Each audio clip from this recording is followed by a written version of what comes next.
Good morning students. आज हम कक्षा 12 के लिए कविता पे डिस्कस करेंगे। बहुत ही अच्छी कविता है, the seven ages of man.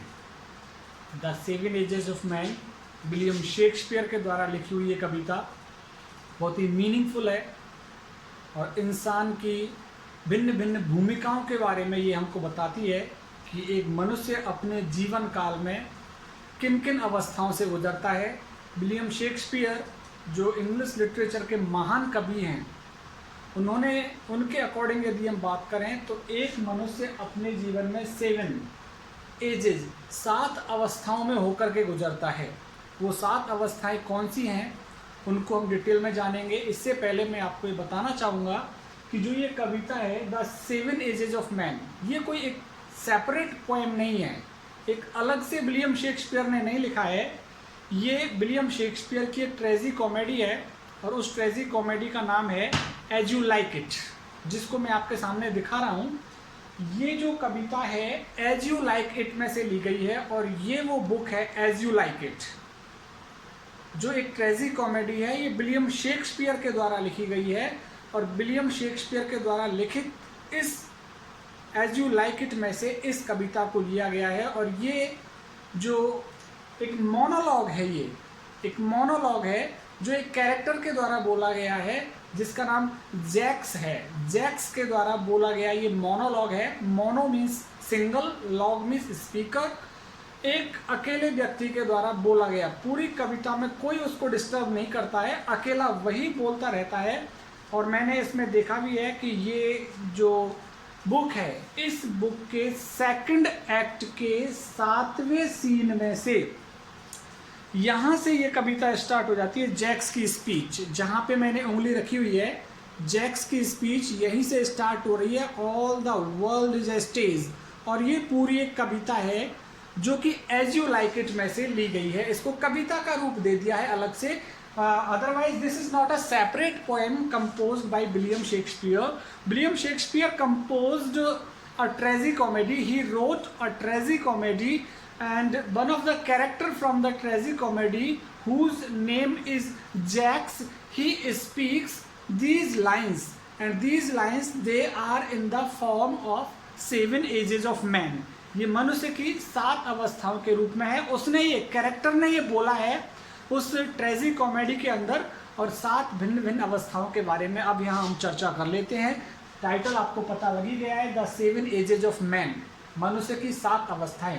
इससे पहले मैं थोड़ी सी बात कर लूँ कि आप मेरे चैनल को ज़्यादा से ज़्यादा सब्सक्राइब करें और बेल आइकन को दबाएं, शेयर ज़रूर करें, जिससे कि दूसरे अन्य छात्रों तक भी मेरा ये मटेरियल पहुँच सके। निःशुल्क क्लासेज है, जितना अच्छा ज़्यादा भला होगा बच्चों का। गवर्नमेंट स्कूल्स के बच्चे या अन्य किसी प्राइवेट संस्थान के बच्चे वो आराम से मेरी कविताओं का लुत्फ ले सकते हैं। बहुत अच्छा एनालिसिस करने की मैं कोशिश करता हूँ, मेरी तरफ से मैं बेस्ट देता हूँ एनालिसिस करते हुए। तो देखिए, द 7 एजेस ऑफ मैन, मनुष्य की 7 अवस्थाएं यहाँ पे बताई हैं। लाइन टू लाइन हिंदी करेंगे इसकी, और हिंदी करने के बाद मैं इसकी एक समरी इंग्लिश में आप लोगों के सामने रखूँगा। स्टार्ट करते हैं, एक रेसिटेशन कर लेते हैं हल्का सा। ये पूरी कविता मैंने नहीं लिखी है, एक बार में पूरी नहीं आ रही थी ब्लैक बोर्ड पे। 3 पार्ट में मैं इसको डिवाइड करूंगा। ये पहला पार्ट है, फिर सेकंड पार्ट आएगा, थर्ड पार्ट आएगा। आप देखिए, all the world is a stage and all the man and women merely players. They have their exits and their entrances, and one man in his time plays many parts, his acts being 7 ages.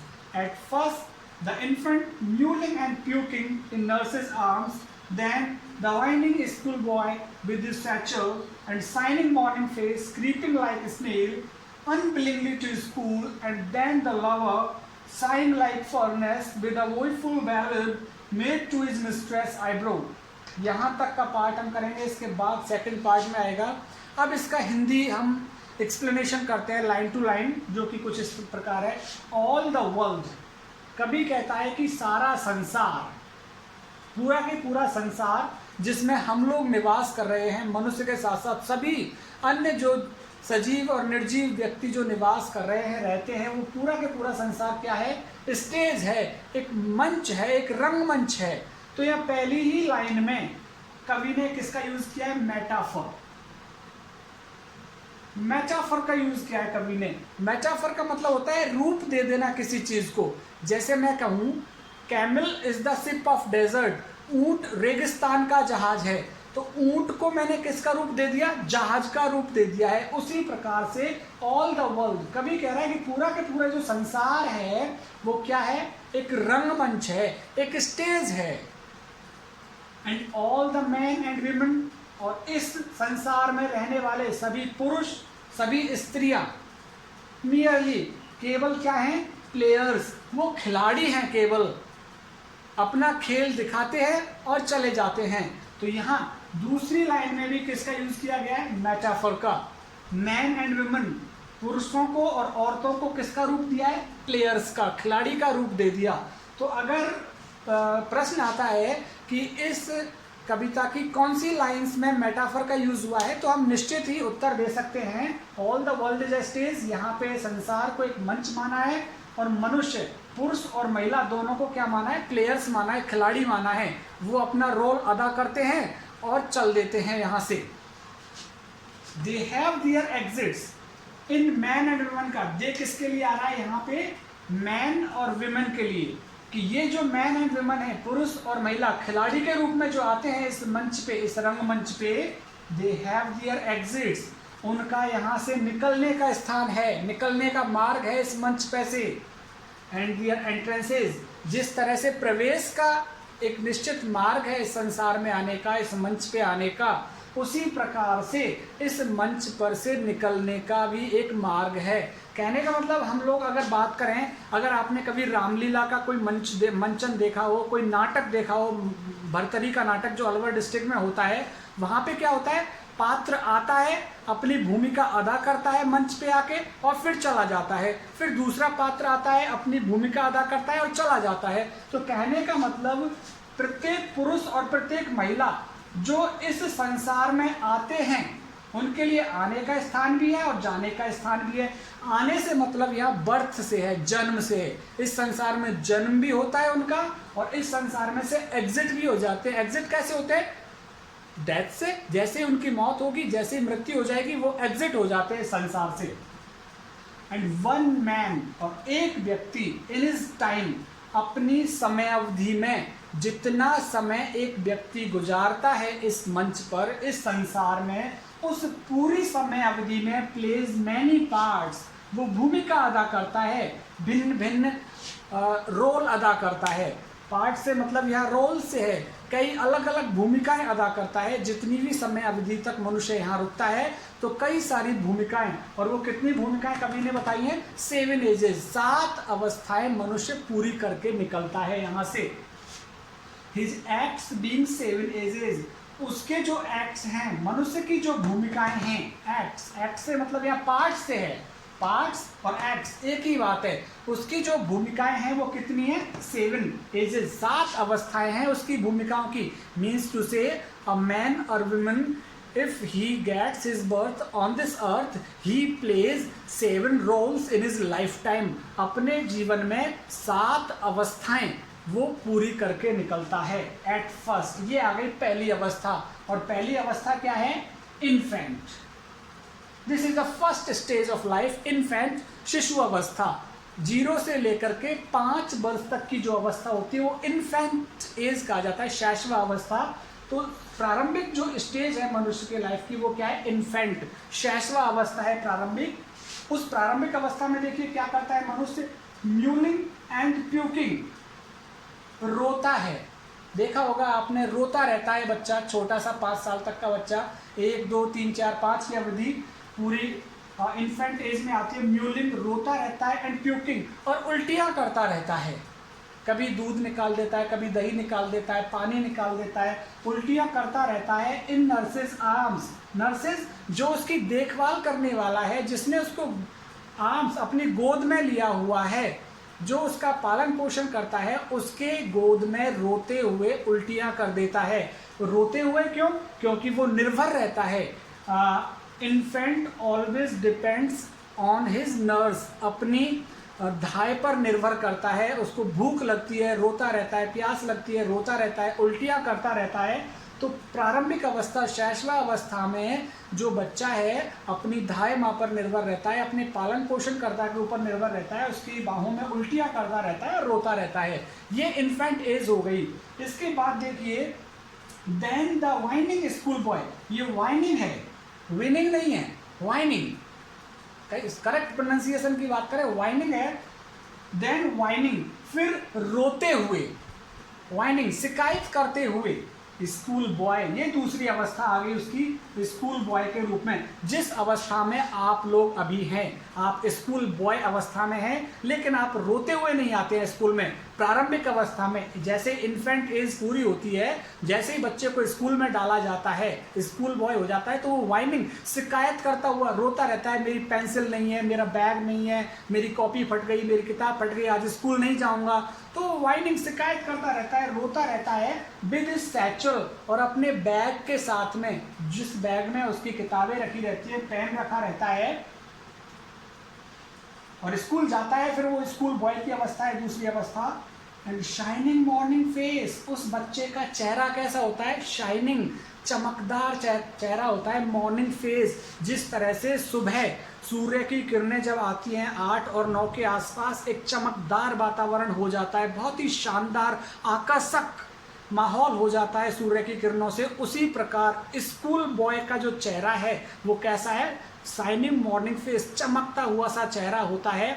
और वास्तव में school boy की अवस्था को morning से compare किया जा सकता है। सुबह का जितना अच्छा मौसम होता है, शानदार, एक चमकदार होता है, सुबह बिल्कुल ताजगी लिए हुए, उसी प्रकार मनुष्य के पूरे जीवन में ताजगी कहाँ पे होती है, उसकी स्कूल गोइंग एज के ऊपर, जब स्कूल जाता है मनुष्य। शाइनिंग मॉर्निंग फेस, अपना चमकदार चेहरा लिए हुए स्कूल जाता है वो। वाइनिंग शिकायत करते हुए, क्रीपिंग, धीमे धीमे, धीमे धीमे, मन नहीं हो रहा है उसका जाने का, लेकिन फिर भी क्रीपिंग, रेंग रेंग कर चल रहा है। लाइक, उपमा आ गया यहाँ पे, सिमिली, सिमिली का यूज किया है कि किसके जैसे चल रहा है वो, स्नेल, एक घोंगे के जैसे चल रहा है। पानी में पाया जाता है ये कीड़ा, बहुत धीमे धीमे चलता है, बहुत ही आलसी है ये कीड़ा, घोंगा, बहुत धीमे धीमे चलता है। उसी प्रकार से इसके चलने की तुलना किससे कर दी है, स्कूल बॉय से।